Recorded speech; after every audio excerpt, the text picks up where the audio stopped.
Hello, my people. I throw away salute to how now. I want to watch one video. For the video, all the people that granted the interview from the southwest may not be like say, okay, na Igbo, na Hausa, na Edo person. These are knowledgeable, intelligent people from the southwest. I grant this interview. I go like to listen to waiting them talk, and I like people like this, people that says the truth to power. But before then, I want know, I beg this regime what we did so. Shena military, what is the difference between these people and the military? I've been a dictatorship arrangement. Now we get. I'm not getting it. I'm not getting it. This APC, that May 29, remind me the first press conference where Abacha be make when in seize power. They're really pushing the masses to the war and they're taking Nigerians for a ride, which is very, very dangerous. Anyway, ma let una listen to this video. Because for this video, now you go, yes, so now president is just a bookkeeper. Say you don't understand the dynamics of economics. No be me talk am. Listen to them. Now people when they speak the same language, I talk am. Una know waiting, help me share this video because you don't reach the stage. You now see this billboard in my back, so they don't send me them bring them down. Federal government don't dissolve advertising standard panel. Over what? We don't know. Guys, when I watch the video, help me share. Thank you. Now, I titled this video, All Nigerians Must Watch, because I believe as citizens, we have played politics along party lines to the point that a politician in Nigeria can literally have the ATM card to our foreign reserves, squander everything inside, and he will get away with it, hiding under tribe and religion. We have become that gullible, and that has to stop. We have played politics to the point that we forget that we have a country to protect. And my joy is every criticism of this present administration that I'm going to show you in this video came from Yorubas. So this is no longer about tribe. Nigeria is sinking and it needs to be saved. First of all, watch this video by Chief Adetokunbo Pears, where he called this administration a disaster. See him. Unless the president goes there, we will not really get the benefit of the oil that is produced in this country. This is the point. This is all it's about. It has nothing to do. You know, when people say subsidy is like something out of the blues, it is nothing. It is the question of the price of oil is what we're talking about. How do we get the price of oil to the point where it is affordable and we not destroy the economy? That is the issue. How do we do that? Go to NNPCL, Mr. President. You haven't answered that question. Find out what is going on there. Do you think we should go back to the subsidy regime and then come to this agenda you're talking about? No. You cannot be going back and forth. We need to solve this problem. The only way you solve the problem, and the problem is this, the cost of pump oil is too expensive for our economy. Now, how do you bring the price of oil to the point where it is affordable? What do? Go to NNPCL and find out the wastage, the inefficiency, the corruption there. If you curb that, you will not have this problem. It will be reduced. Democracy is a job in progress. It's never complete. And you're right. The president doesn't know everything. I, frankly, am very disappointed in Tinubu, very disappointed. I thought he understood economics.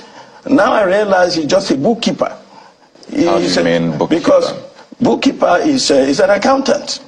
He's an accountant. He collects money, accounts for it, but to develop business, to develop the economy, takes a business mind. Somebody who has run industry before, employers, employees, understand the give and take in business. Evidently, he doesn't know it, and he's not listening to advice, because what is going on now is a disaster. So when you say it's a disaster. You heard him. He said the economy needs a person who has a business mind for it to develop. And who is that person? If not His Excellency Peter Obi. Then he talked about probing the corruption in NNPC and the subsidy regime. That's exactly what Obi said he would do. Tinubu doesn't know all that, and that is why he's a disaster, and the judiciary must do justice to save this country. Now, the next video I'm going to show you is the video of a renowned economist, Paul Alaje, a very reputable one worldwide, and he clearly pointed out that the Nigerian economy was drowning. And everything he said we needed to do to revive our economy were the things Peter Obi told us for free during his campaigns. But before I show you that video, look at this. The wife of Dapo Abiodun, Ogun State Governor, has come out to confess that Tinubu is putting Nigerians through scary, difficult times. Look at it there. The wife of Ogun State Governor. This is no longer about tribalism. People are now coming out to say the truth because the nation is sinking. Now look at what is happening at the National Assembly. Look at it. Akpabio orders 4 Lexus SUVs for 1 billion naira. Then the Speaker, Abbas, the Speaker of the House of Rep, corners 9.5 billion naira contract. The 500 billion naira palliative, where they say they won't give people, it has been looted by principal officers and no questions will be asked. This is where this country is descending into now. That's why we are saying the judiciary must save this country. It has never been this bad. Now let me show you the clip by economist Paul Alaje, where he gave a very scary breakdown of the Nigerian economy, how it was sinking. And every solution he proffered were the things that Peter Obi told us for free during his campaign. Check out the video. What it means is that instead of using lower amount of naira to pay back for every dollar, we now need even more money, which means government needs to look for more, either in taxation or part of the revenue realized from crude or money realized from custom duties will be used to service monies that have been borrowed simply because we want the atmosphere to appear that all is well. Meanwhile, in the real sense, all is nowhere. That is why audit is important. The challenge ahead may be more because in recent time, we saw the floating of naira. In the real sense, what we saw was the devaluation of naira. The implication was that we are going to have investors come to Nigeria. The question is, 2 months going, 3rd month, after that policy has been made, rather than having Federal Reserve impacted positively by having increase in our Federal Reserve total, what we are seeing is that the Federal Reserve is even getting more emaciated. And don't be surprised when the original thing, the real thing we should do is to create have an healthy reserve. Most of the time, what people say is, whenever your reserve is going down or you notice that you are not able to perform your obligation, the next thing you do is to devalue. So each time we devalue, in the mid-80s, we devalued. 90s, we devalued. Early 2000s, we devalued. In 2007 to 2010, we devalued. Under President Buhari, we devalued. President Tinubu, our devaluation is even more than 50%. Here is it. Should we continue to practice the same method and hope that things will be better? Are we not even exporting anything at all? So with all of this going on, why should we then say we devalue? Here is the real argument. Each time you devalue and you have not provided a substitute for what your population is buying, then you are telling your people to continue in agony, in pains, in hunger, in deprivation.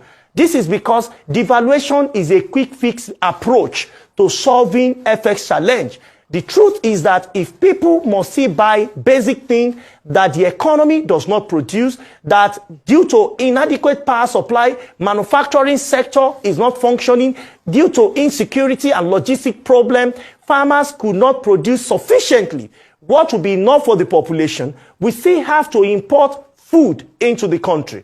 Then when you devalue, you are only postponing the evil day. Unfortunately, a football match is 90 minutes, which seems to be on the 80th minute, 10 minutes to go. How much can we do now with devaluation? Even if we devalue up to 1,000, 2,000 naira, if we don't chase the elephant, address what the elephant in the room, the big elephant in the room, which of course is production, which of course is infrastructural development, no matter quick fix approach that we adopt, I'm sorry, we might not have that solution come. So this is what the president and his team and what the quick fixes approach don't work. What we need to do is, can we focus on production? And I would be very happy if President Bola Tinubu we think and rethink this economy to say what we need for our population is production, manufacturing, plantation, large-scale farming. It's not going to come by quick fixes of devaluing the naira. We have done that. What has changed?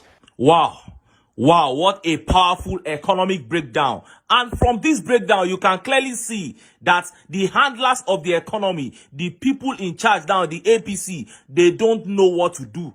They'll only plunge Nigeria into more misery. They are totally in the dark. Look at how this guy, Paul Alaje, destroyed all the policies that they have made so far.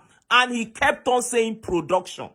Production is the solution to the economic woes of Nigeria. And Obi kept saying he wanted to move Nigeria from consumption to production. And finally, let me appeal to two sets of people. Number one, those of you who are APC supporters who watch my videos. Please, let us be honest. It is very clear that your party does not have what it takes to take this country out of this quagmire. You have tried it for 8 years, and in less than 3 months of Tinubu, you have seen that things are bound to even be worse than they were under Buhari. And we are saying we have played this political game enough. Let us put it aside now and try to rescue the only country that we have. When we finish achieving the minimum, which is putting the right man in office, we can return to being party men and party women. And secondly, let me appeal to the judiciary. Please, we know say when they hear all these things where we they talk. Even the ones where they write for Twitter, you people are saying it. And we appeal to you to be true to your calling. Una don't they do wuru-wuru for a long time. The people know they talk. But this time around, the country is on a brink. And we are appealing to you to be true to your calling. No one is asking you for a favor. We are saying pass judgment according to the dictates of the Constitution and of the electoral law. Issues like 25% in the FCT are not debatable.